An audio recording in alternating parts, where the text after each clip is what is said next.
Very good morning friends. एक हम छोटा सा केस करते हैं। इसमें ये ओल्ड पेशेंट है, हमारे जो रेगुलर पेशेंट है वही है। तो ये खुद नहीं आए, एक लेडी पेशेंट है 36 ईयर ओल्ड, 2 बच्चे हैं जिनके।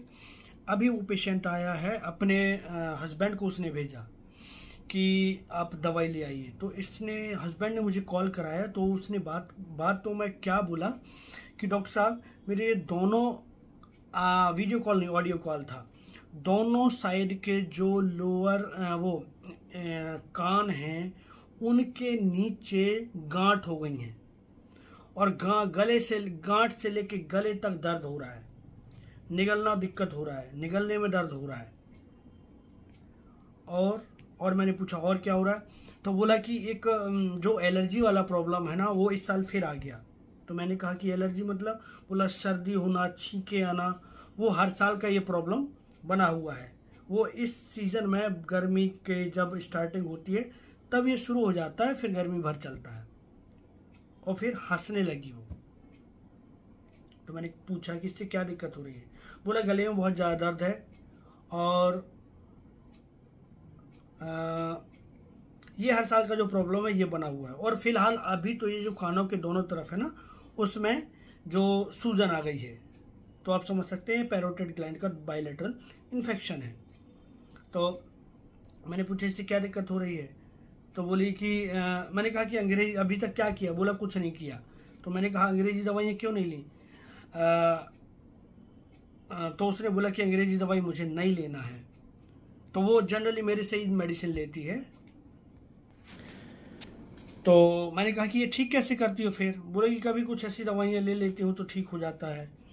तो मैंने कहा कि इस बार भी क्यों नहीं ले लेती हो, तो बोला कि हर बार ऐसी ले कि काम थोड़ी चलाना पड़ेगा और ये ऐसे कब तक दवाइयाँ लेते रहेंगे।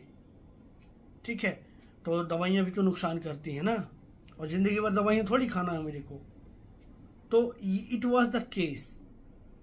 ठीक है, तो अभी मैंने उसको जस्ट समझ लिया था, आप भी समझ गए होंगे, बहुत सिंपल रेमेडी है। तो ये छोटे छोटे से वर्जन्स के थ्रू मेडिसिन क्विक निकाल सकते हैं और रिजल्ट इज जस्ट मराइकुलस। आप मेडिसिन देंगे, नेक्स्ट डे ही पेशेंट बेटर हो जाएगा। ठीक है, तो अभी मैंने इसको लिया था प्रिजुडाइज ट्रेडिशनल।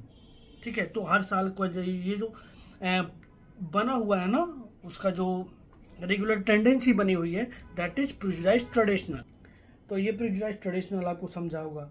दूसरा, ये कान से लेके इधर से लेके इधर तक दर्द हो रहा है। तो मैंने तो ऑब्जर्व नहीं किया, जस्ट आई इमेजिन्ड कि वो ऐसा ये भी एक कम्युनिकेशन है, वर्बल कम्युनिकेशन है कि कान से लेके गले तक दर्द जा रहा है, तो दिस इज कम्युनिकेटिव। ठीक है। तीसरा, एक्स्ट्रावेगेंस, बहुत ज़्यादा दर्द हो रहा है। चौथा, fear marriage, unendurable idea of marriage. तो पेशेंट ने क्या बोला, मुझे ज़िंदगी भर दवाइयाँ थोड़ी खाते रहना है। इसका मतलब ये नहीं चाहती कि मुझे एक कोई रेगुलर दवाई खाती रहनी पड़े और ये जड़ से ख़त्म हो जाए।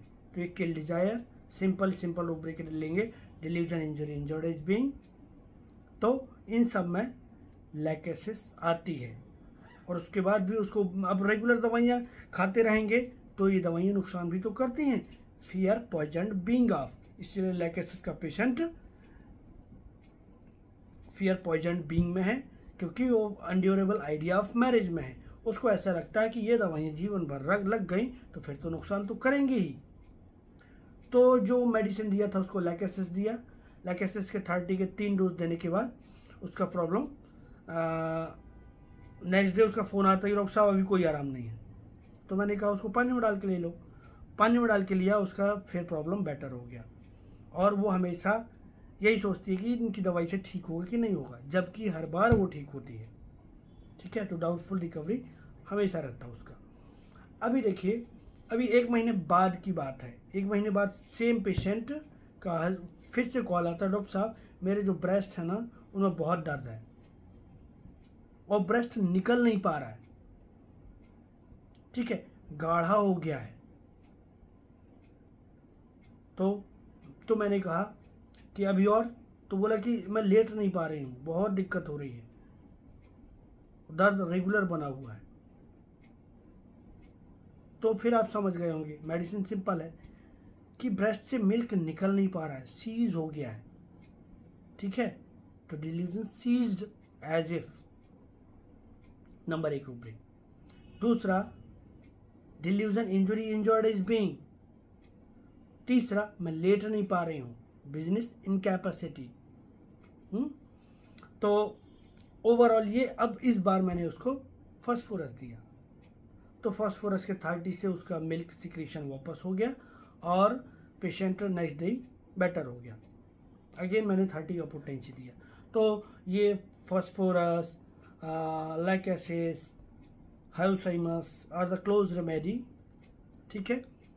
तो जबकि लैकेसिस फियर बेट्रेड बीइंग में, फियर पॉइजन बीइंग में है। Phosphorus is very simple, very affectionate, very communicative, ऐसे ही आएंगे, इम्प्रेशनेबल, बट लाइट डिजायर में रहता है और उसको इतना पॉइजन वाइजन का फियर नहीं होता। तो this is very simple remedy और simple management with the remedy, and you can do such kind of practice and with the homeopathy and mind method। of course mind method बहुत simple है, बहुत easy है। आप patient के छोटे छोटे version से पेशेंट को समझ सकते हैं। एंड जो भी बंदा, जो भी डॉक्टर, जो भी स्टूडेंट होम्योपैथी और जो लवर हैं होम्योपैथी के, इवन नॉन मेडिको, वो भी होम्योपैथी को सीख सकते हैं इजीली। तो हम उसके लिए प्रयास कर रहे हैं। आप चाहें तो मुझे मेरे कॉन्टैक्ट नंबर पर 9752820258 पर कॉल कर सकते हैं और हम इसकी ट्रेनिंग देते हैं, जिससे आप पेशेंट को बहुत आसानी से पकड़ के उसको रेमेडी दे सकते हैं, ठीक है। तो देखिए, इनकम इज सेकेंडरी, हम कितने पेशेंट ठीक कर रहे हैं सेकेंडरी। सबसे पहले तो लर्न करिए और अप्लाई करिए, ये आपके डे टू डे, क्योंकि पेशेंट हर कोई हो सकता है, आप खुद, आपके घर में फैमिली मेम्बर, बच्चे, कुछ भी। तो homeopathy is the best choice in the current generations, current scenario, और उसकी रिक्वायरमेंट बहुत है। तो आप अपनी और दूसरों की हेल्प करने के लिए ये सिस्टम सीख सकते हैं और प्रैक्टिस कर सकते हैं। Thank you.